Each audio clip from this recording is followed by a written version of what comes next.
Bapak Ibu, selamatkan Baitul Maqdis dan berhasil diselamatkan sampai berabad-abad lamanya terjadi kedamaian, ketentraman di antara ketiga pemeluk agama besar yang pada dasarnya itu adalah dari keturunan yang sama.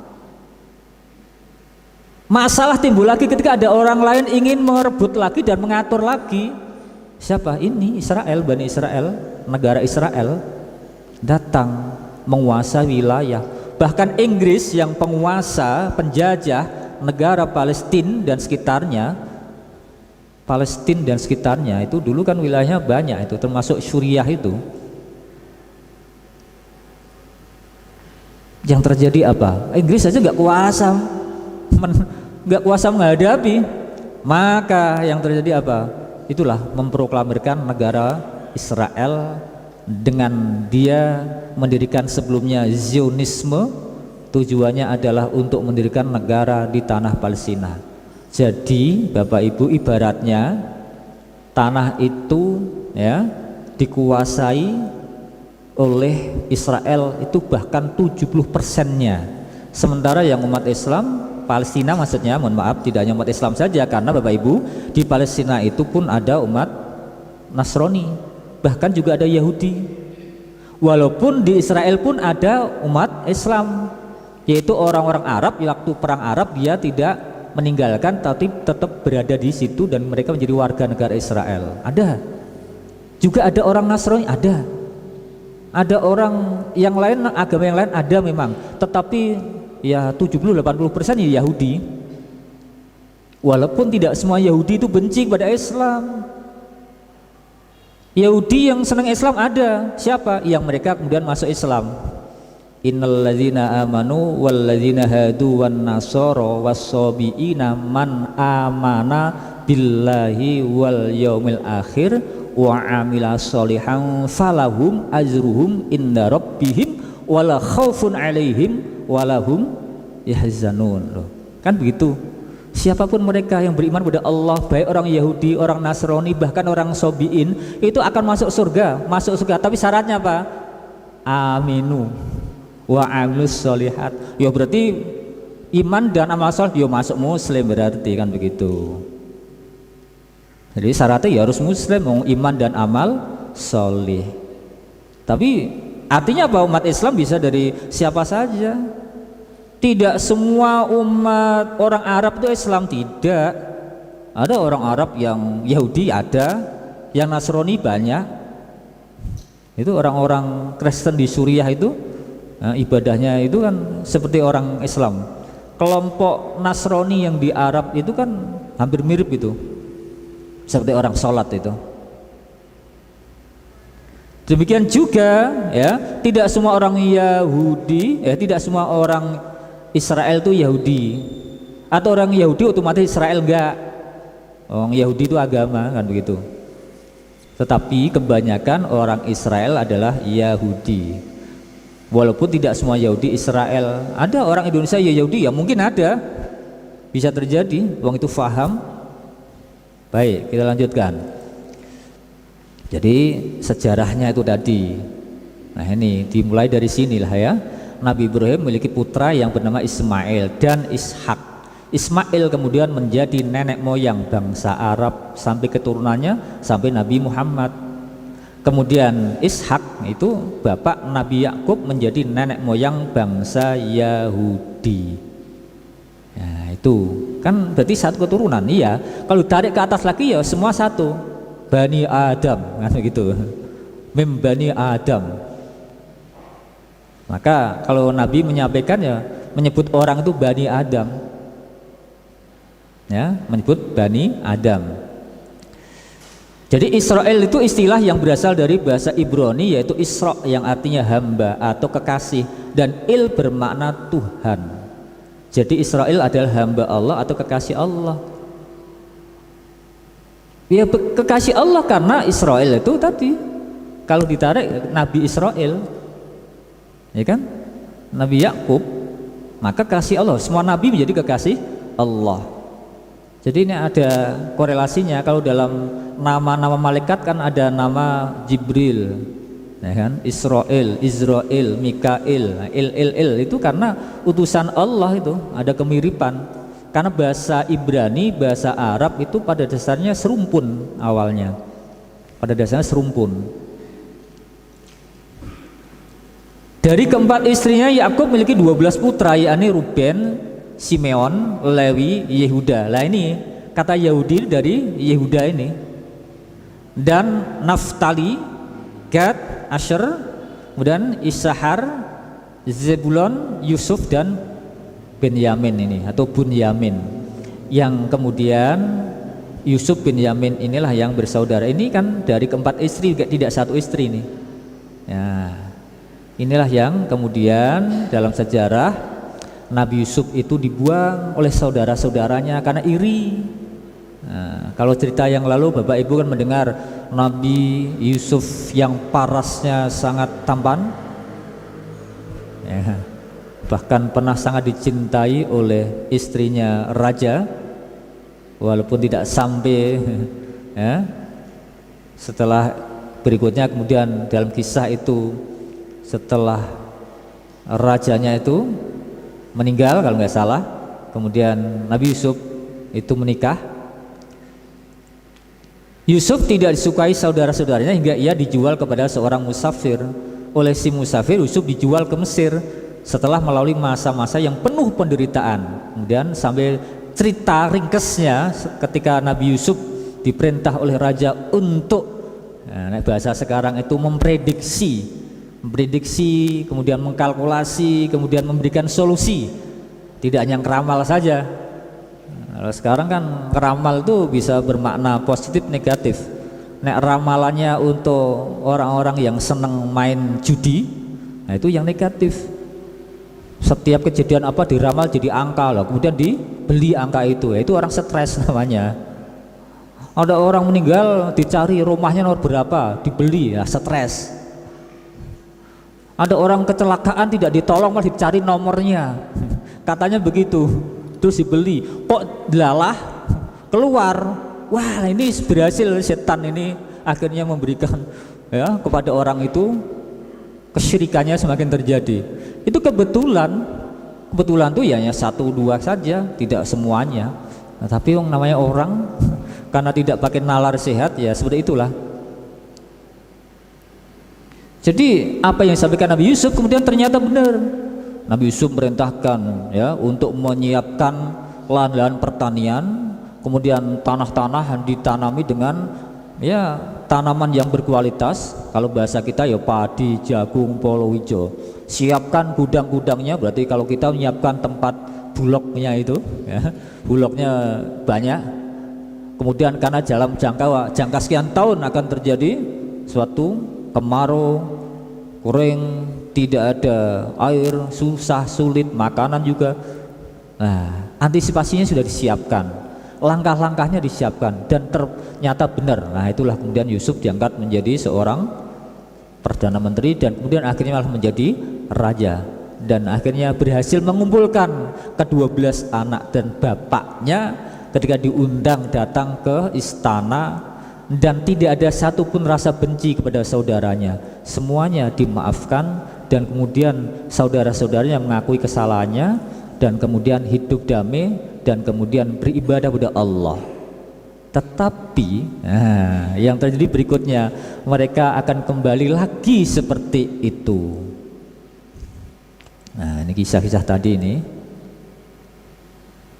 Dan pada peristiwa Nabi Musa, ya, pada saat peristiwa Nabi Musa, Allah kalau ingin menyelamatkan tuh ya dengan berbagai cara. Pada masa Nabi Musa kan setiap ada bayi yang lahir kok itu berjenis laki-laki, maka akan dibunuh. Kenapa? Ya karena pembisik-pembisiknya mengatakan, ya, Fir'aun, ya, Raja Fir'aun itu dibisiki oleh para pembisiknya. Mungkin Fir'aun cerita, mimpi akan terjadi ini. Nah, pembisiknya mengatakan, ya sudah, supaya tidak ada yang mengganggu, yang berani kepada raja, setiap ada anak yang lahir kok laki-laki bunuh. Kalau perempuan selamat, ini berbalik dengan orang-orang jahiliyah. Nek anaknya lahir perempuan tidak dianggap. Kalau laki-laki, wah itu menjadi anak emas. Alhamdulillah di Indonesia laki perempuan sama saja. Itu sunnatullah. Dan Allah menciptakan di dunia itu imbang. Walaupun katanya nanti pada akhir zaman perempuan lebih banyak dibanding laki-laki. Termasuk di sini nih, perempuan lebih banyak dibanding laki-laki. Karena perempuan itu lebih senang untuk bersilaturahim, lebih senang untuk ngaji. Nah, buktinya kan di situ. Jadi punya kelebihan. Bapak Ibu, kemudian ketika pada saat Nabi Musa diperintahkan oleh Allah, dengan cara Allah diselamatkan dari pembunuhan waktu bayi, ya kan? Bahkan kemudian diangkat menjadi anaknya dan berada dalam rumahnya, dalam istananya. Itulah Allah kalau menghendaki tidak ada kesulitan. Idza aradallahu syai'an ayyakula lahu kun fayakun. Jadi enggak ada susahnya kalau Allah ingin menjadikan segala sesuatu itu dengan mudah dan gampang. Maka kun, jadilah fayakun, maka akan terjadi. Ya, karena Fir'aun yang berbuat semena-mena itulah kemudian Allah mengirimkan lewat Nabi Musa. Dan kemudian kita lihat banyak, bahkan ditemukan jasadnya Fir'aun dan kemudian disimpan di dalam satu museum. Bukti bahwasanya ya, orang-orang dahulu itu bisa menjadi pelajaran. Jadi kemudian Allah memerintahkan Musa untuk membawa Bani Israel keluar dari Mesir. Mereka dikejar oleh Fir'aun dan pasukannya. Namun atas izin Allah, Nabi Musa dan kaumnya dapat menyeberang Laut Merah dengan selamat. Yaitu kemana? Ya ke Palestina tadi. Tapi ternyata ya setelah sampai ke Palestina, untuk masuk ke Baitul Maqdis nggak mau mereka. Surat Toha ayat 77. وَلَقَدْ أَوْحَيْنَا إِلَى مُوسَى أَنْ أَسْرِ بِعِبَادِي فَاضْرِبْ لَهُمْ طَرِيقًا فِي الْبَحْرِ يَبَسًا لَا تَخَافُوا دَرَكًا وَلَا تَخْشَىٰ. Dan sesungguhnya telah kami wahyukan kepada Musa, pergilah kamu dengan hamba-hambaku ini Bani Israel di malam hari, maka buatlah untuk mereka jalan yang kering di laut itu. Kamu tak usah khawatir akan tersusul dan tidak usah takut akan tenggelam. Ini tidak cerita kosong, Al-Quran yang valid dan pasti benarnya, karena tidak akan ada orang yang bisa membuat Al-Quran. Gak ada orang yang bisa mencerita ngarang sedikit pun, gak ada. Ditantang oleh Allah Subhanahu wa ta'ala, bisa buatlah. Gak akan ada yang bisa. Wa in kuntum fi raibim mimma nazzalna ala abdina fa'tu bi suratin min mislihi wad'u syada'akum min dunillahi in kuntum shadiqin. Surah Al-Baqarah. Saya juga gak hafal ayat berapa. Nanti dilihat, itu surah Al-Baqarah. Halaman ketiga itu, tengah bagian agak bawah.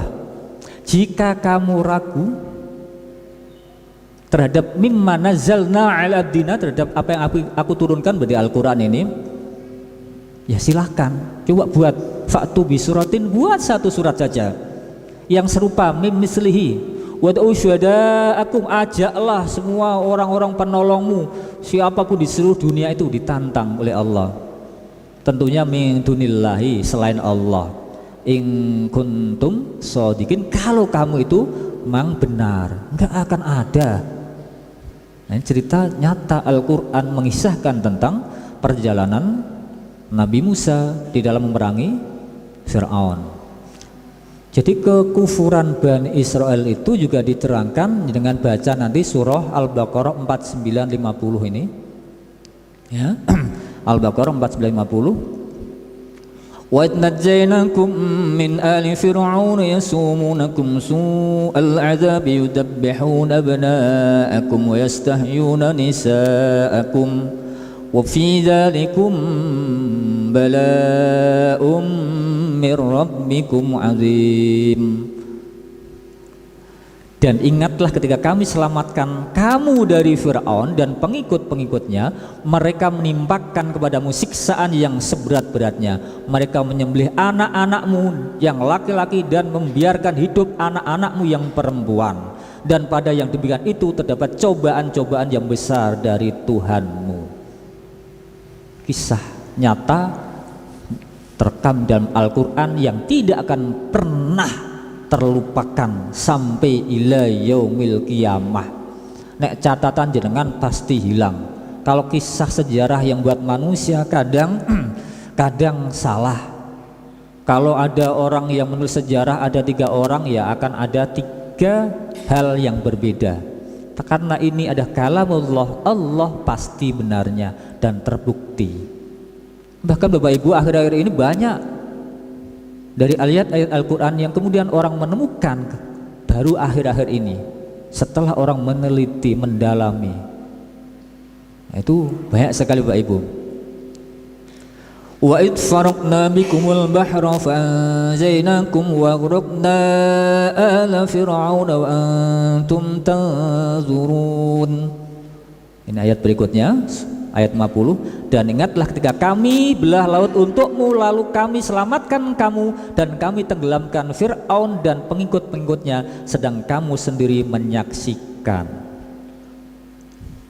Dan pakainya nalar nggak mungkin mosok laut hanya dengan tongkat kok kemudian berubah jadi jalan. Ada sih yang merasionalkan, oh saat itu pas kejadian air laut surut. Ya, air laut surut, kemudian air laut itu bisa dilewati. Itu beringin yang orang yang berusaha untuk menalarkan surutnya itu pas sepanjang jalan atau semua laut. Nah, nanti bingung menjelaskannya. Nek surut ya berarti tidak mungkin hanya itu saja. Laut ya semuanya berarti. Nanti tanya lagi, kok bisa terjadi surut? Kemudian dalam ilmu ilmiahnya bagaimana itu? Dalam menjelaskan ilmiahnya bagaimana, ya bingung lagi nanti. Tapi karena keyakinan, ya paling mudah, karena yakin itu semua adalah atas kehendak Allah Subhanahu wa Ta'ala. Ini kisah ini banyak Bapak Ibu dalam Al-Quran. Saya ambilkan saja langsung ini pada ayat-ayat langsung ini, kisah Bani Israel, ya. Nanti dengan lebih banyak nanti baca lagi mulai ayat 49 sampai 74. 49 sampai 74 surat Al-Baqarah. Dari mulai tadi saya menyampaikan perjanjian ya dengan Nabi Musa ingin beribadah kembali, tapi juga ngeyel meneh, dan kemudian mereka itu banyak untuk tidak mau melaksanakan, walaupun akhirnya dia juga melaksanakan tapi dengan cara susah, disuruh untuk berkorban dengan menyembelih seekor sapi, maka disebut dengan ayat surah Al-Baqarah. Mereka itu macam-macam pertanyaannya. Tujuannya untuk apa? Tujuannya untuk menghindari dari kewajiban. Toh akhirnya tetap harus mendapatkan walaupun dengan susah payah. Ini yang ayat 55. Wa in kuntu ya Musa lan nu'mina laka hatta nara Allah jahratan fa'adatkum sa'iqatu wa antum tanzurun. Dan ketika dikatakan kepada Musa, kamu berkata wahai Musa, kami tidak akan beriman kepadamu sebelum kami melihat Allah dengan terang, karena itu kamu disambar halilintar sedang kamu menyaksikannya. Jadi aneh-aneh ini. Ini sifat Bani Israel, minta kepada Musa ya, untuk apa? Dipertemukan dengan Allah dan dengan mata kepala ya. Jadi itulah, gimana mungkin ada makhluk bisa melihat Khalik di dunia ini kecuali besok pada yaumul akhir di surga, kenikmatan terbesar bagi kaum muslimin. Ini gak mungkin. Gimana caranya? Nabi saja tidak bisa kecuali mendapatkan kalimat-kalimat Allah. Termasuk Nabi Musa pun pernah mendapatkan, kalau oleh orang-orang Yahudi menyebutkan mendapatkan 10 perintah. Nah, 10 perintah. Kalau orang Islam mengatakan itulah kitab Taurat, firman Allah yang diberikan kepada Nabi Musa. Jadi setelah orang tersambar petir tersebut meninggal, Nabi Musa berdoa agar ia dihidupkan kembali. Allah menunjukkan kasihnya dengan membangkitkan orang tersebut. Tujuannya tidak lain adalah agar mereka bersyukur. Itulah karena Nabi, orang yang meninggal tersambar petir kemudian bisa dihidupkan kembali biiznillah. Ini ayatnya ya, surah Al-Baqarah 243. Alam tara ilal ladzina kharaju min diyarihim wa hum ulufun khadarul maut faqala lahumullahu mutu thumma ahyahum innallaha ladzu fadlin 'alan nasi walakinna aktsaran nasi la yashkurun. Mohon maaf, ini bukan Al-Baqarah ya, nanti bisa dilihat, salah ngetik saya ini. Nanti dilihat ayatnya dengan ketik yang alam taro, nanti akan muncul surat apa. Yang artinya ini, apakah kamu tidak memperhatikan orang-orang yang keluar dari kampung halaman mereka, sedang mereka beribu-ribu jumlahnya karena takut mati, maka Allah berfirman kepada mereka, matilah kamu, kemudian Allah menghidupkan mereka. Sungguhnya Allah mempunyai karunia terhadap manusia, tetap kebanyakan manusia tidak bersyukur. Allah menunjukkan kemaha kekuasaannya. Ini salah satunya sifat Bani Israel dalam Al-Quran itu menolak untuk berjihad. Menolak untuk berjihad.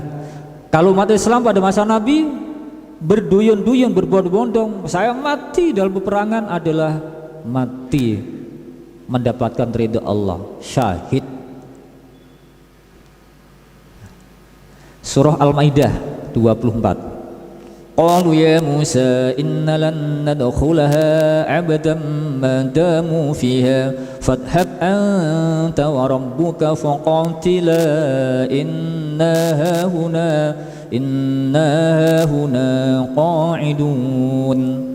Mereka berkata, wahai Musa, kami sekali-kali tidak akan masukinya selama-lamanya. Ini yang dimaksud, ini membebaskan Baitul Maqdis. Selagi mereka ada di dalamnya, karena itu pergilah kamu bersama Tuhanmu dan berperanglah kamu berdua. Mosok Nabi Musa dengan Tuhan disuruh berperang berdua membebaskan Baitul Maqdis. Itulah orang-orang Israel, Bani Israel. Sesungguhnya kami hanya duduk menanti di sini saja, saenai dewe. Nah, karena waktu Bapak Ibu, nanti dengan baca tadi yang saya tulis surah Al-Baqarah tadi ya, sampai dia itu macam-macam. Wes begitu minta makanan minuman yang macam-macam, ya, minta makanan minuman yang macam-macam. Setelah diberi, minta yang lainnya lagi, malah diberi oleh Allah. Kalau dalam Al-Quran itu ada kalimat, ya, wa'id kultum yamu wa'id kultum. Nah, kalimat ini, surat ini yang surat Al-Baqarah agak tengah ini.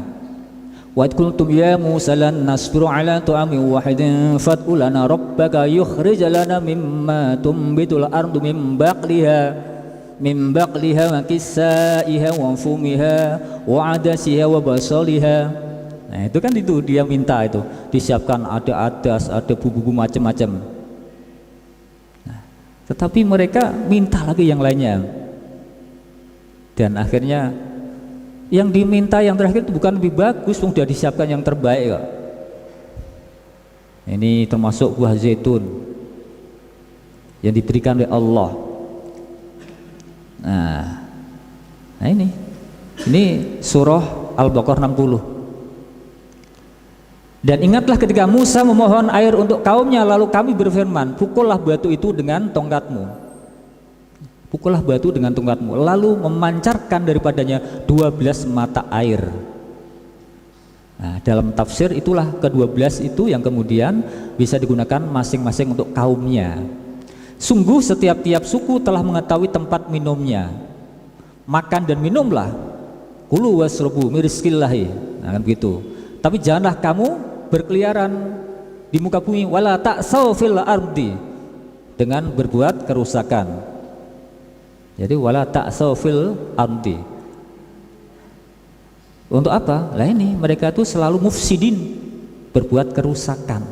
Jadi Bapak Ibu, kalau sekarang yang terjadi itu memang dinas Al-Quran ya sifatnya seperti itu, mewarisi sifat yang dulu yang mereka tidak sadar-sadar, tidak bertaubat. Mohon maaf, tidak semuanya Israel seperti itu enggak, tapi kan segelintir itu berpengaruh besar, apalagi di era sekarang. Satu orang bisa mengaruhi jutaan orang gara-gara kalimat kata-kata yang provokasi tersebut. Dan Al-Quran berikan solusinya adalah ya hidup itu berdamai, berdampingan. Islam tidak pernah benci kepada siapapun, jangankan Yahudi Nasrani yang masih serumpun, dengan orang kafir sekalipun, dengan orang yang tidak beragama sekalipun, kita harus melindungi. Nabi itu melindungi orang Yahudi, orang Nasrani, bahkan orang tak beragama. Ada orang Yahudi meninggal dunia lewat di depan Nabi, Nabi menghormati.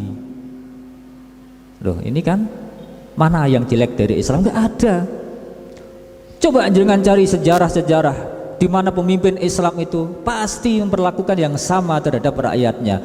Tidak hanya pada masa Nabi saja, zaman Khulafaur Rasyidin, dilanjutkan zaman Bani Umayyah, Bani Abbasiyah, sampai yang terakhir adalah pada masa kejayaan Turki Utsmani, yang akhirnya walaupun kemudian gara-gara Turki Utsmani itu juga menyisakan PR sekarang, negara-negara Islam terpecah belah, tercerai-berai. Arab terbagi-bagi, Asia terbagi-bagi, termasuk kita tercerai-berai dengan tetangga-tetangga, kan begitu. Karena kepentingan politik, kepentingan seseorang, kepentingan menguasai dan sebagainya. Kalau mau kembali kepada Al-Quran, selamat, nggak ada perintah untuk bercerai-berai, nggak ada. Perintahnya adalah untuk wasta'inu bis-sabri was-shalah wa innaha lakabiratun illa 'alal khasiin. Itu perintah Allah. Tolong menolong, ayo tegakkan salat. Ada kalimat yang lain, wa ta'awanu 'alal birri wat taqwa wa la ta'awanu 'alal ismi wal 'udwan. Yang terakhir Bapak Ibu, ini bendera Israel nih, jangan hati-hati. Saya beberapa kali menemukan ada seperti ini di bangunan-bangunan Islam, mirip ini. Jadi kalau ada segitiga dua, segitiga satu, terus dibalik satu, itu bendera Israel. Hampir mirip-mirip seperti ini, maka hati-hati. Kalau Islam biasa kan 8 bintangnya, bukan 6. Nah, jangan perhatikan, saya beberapa kali perhatikan itu ada di tempat yang lain. Kalau ini bendera Palestina, di tanah yang menjadi rebutan. Rumah kita ibaratnya Bapak Ibu, ada seorang tamu datang, lama-kelamaan tamunya kerasan. Bareng kerasan akhirnya minta yang punya rumah itu disuruh untuk membagi rumahnya. Tetapi tidak 50% enggak, yang 70% untuk tamunya, yang 30% untuk tuan rumahnya. Jenengan mau enggak? Mau enggak? Kira-kira kelawan bener enggak? Lah kelawan diarani teroris, sing di rumah diarani teroris, lo kan begitu kan? Wah, yang sungguh berbahaya lagi kalau ada orang membantu penderitaan rakyat Palestina kok dianggap mendukung teroris. Ini monggo dikalkulasi lagi, dicuci lagi pikirannya, dibenarkan lagi. Itu amanah konstitusi.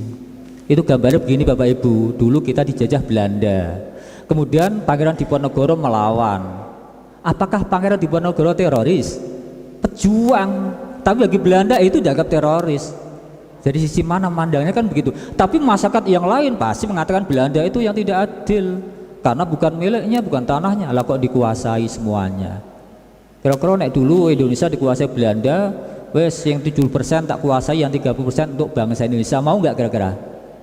Ya nggak mau, melawan sampai titik darah penghabisan, sampai kemudian merebut kemerdekaan. Itulah yang dilakukan saudara kita. Ini di sini Palestina itu berjuang bersama-sama. Yang Islam, yang Kristen, bahkan mungkin banyak yang tidak sholat juga banyak. Ada juga sebagian yang Yahudi ingin mempertahankan wilayah negeri Palestina. Bahkan dia mau hidup berdampingan, ini mau, tapi ini kan minta syarat lah, tapi ini nggak mau melaksanakan syarat ini, gitu loh. Nah adil ya dibagi dua, tapi kelihatan nggak mungkin ini. Tuntutan ini adalah Masjidil Aqsa di bawah kekuasaan Palestina. Karena Masjid Aqsa berada di Yerusalem Timur, maka Yerusalem Timur itu akan dijadikan sebagai ibu kota Palestina. Sementara Israel tidak mau. Kenapa? Yerusalem Timur itu akan dijadikan ibu kota Israel. Tel Aviv yang ada sekarang itu nanti dipindahkan ke Yerusalem Timur ini yang ada Baitul Maqdis, dan Amerika sudah memindahkan kedubesnya di Yerusalem ini. Kan nggak ketemu kan ini? Yang ini minta keadilan, kembalikanlah tanah tahun 67 yang direbut. Udahlah kamu bisa hidup di sini, silahkan. Ini kan seperti zaman Salahuddin Al-Ayyubi kan begitu. Silahkan kamu mau hidup di sini, silahkan mau beribadah, berdagang, semua silahkan, boleh. Tapi ketika ini menguasai kan ini nggak boleh. Kita nggak boleh ke sini, yang lain dipersulit. Nah ini kan nggak adil. Tapi dunia keadilan di mana? Wallahu alam. Maka ini masih lama kelihatannya Bapak Ibu, masih lama. Kecuali ini mau turun atau bagaimana. Nah inilah susah. Jadi ini ibaratnya ngudari benang yang ruwet. Sampai kapan? Mudah-mudahan Allah mudahkan. Tapi yakin suatu saat ya, yang manusia apapun masih punya hati, masih mempunyai rasa ingin bersahabat dan bersaudara, karena kita sesama manusia. Jadi yang saya terangkan tadi Bapak Ibu, saya kira itu, mohon maaf kalau agak panjang. Intinya Bapak Ibu, ini nggak terlambat, nggak kemudian, karena Al-Quran nggak pernah terlambat. Al-Quran nggak pernah malu bicarakan tentang sejarah masa lalu, termasuk adalah sejarah Bani Israel, termasuk sejarah bagaimana orang-orang Yahudi, termasuk orang Nasrani, dan bahkan kita sendiri. Itu banyak dalam ayat-ayat Al-Quran. Kalau dikaji Al-Quran itu banyak yang berkaitan dengan cerita atau sejarah, dan itu untuk apa? Ditadabburi, dipelajari, dan kemudian kita amalkan. Cerita yang tidak baik jangan dilaksanakan, yang baik kita contohkan. Cerita bagaimana kisah-kisah para nabi yang penuh dengan kesabarannya. Ada nabi yang mendapatkan banyak ujian cobaan, kemudian mendapatkan gelar ulul azmi karena ketabahannya, kekuatannya. Maka kita contoh, kita tiru, kemudian kita bisa meniru seperti itu. Dan Nabiullah Muhammad SAW adalah sebagai uswatun hasanah yang terakhir, sebagai khotamun nabiyyin. Pasti itu akan banyak memberikan efek yang besar bagi umat manusia ini, tidak hanya umat Islam saja. Al-Quran itu banyak memberikan pelajaran tidak hanya umat Islam saja, tapi ternyata untuk semua umat manusia. Maka dzalikal kitabul la raiba fihi hudal lil muttaqin alladzina yu'minuna bil ghaibi wa yuqimunas sholata wa mimma razaqnahum yunfikun, dan seterusnya. Hudal lin nasi di dalam surah Al-Baqarah yang lain kan Al-Quran sebagai hudal lin nasi wa bayyinatin minal huda wal furqan 184. Tunjuk untuk manusia, tidak hanya untuk hudal lil muttaqin wa hudal lil muslimin, ya itu tidak, tapi ternyata hudal lin nas, petunjuk untuk umat manusia. Kalau mau mempelajari Al-Quran, insya Allah dia akan sadar, insya Allah dia akan mengerti tentang bagaimana hubungan hablum minan nas, hubungan antar manusia. Saya kira itu Bapak Ibu, terima kasih.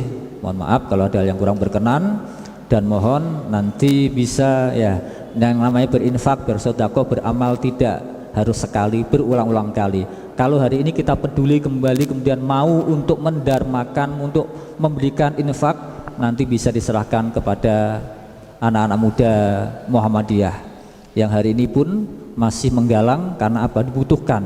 Sana butuh akan adanya obat-obatan. Rumah sakit yang sudah didirikan oleh ya saudara-saudara kita orang-orang Indonesia di Palestina, di Gaza, itu sangat berfungsi dan sangat bermanfaat.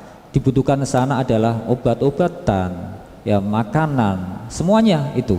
Karena di sana kan wilayahnya tertutup, wilayahnya tidak bisa bebas. Kalau kita kan bebas, di sana serba sulit hidupnya.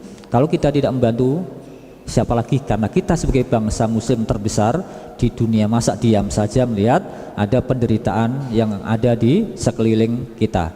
Demikian, dan mari kita akhiri dengan membaca doa kafatul majelis bersama. Subhanakallahumma bihamdika asyhadu an la ilaha illa anta astaghfiruka wa atubu ilaik. Mohon maaf atas segala khilafan. Nasrun minallah wa fatun qarib. Wassalamualaikum warahmatullahi wabarakatuh.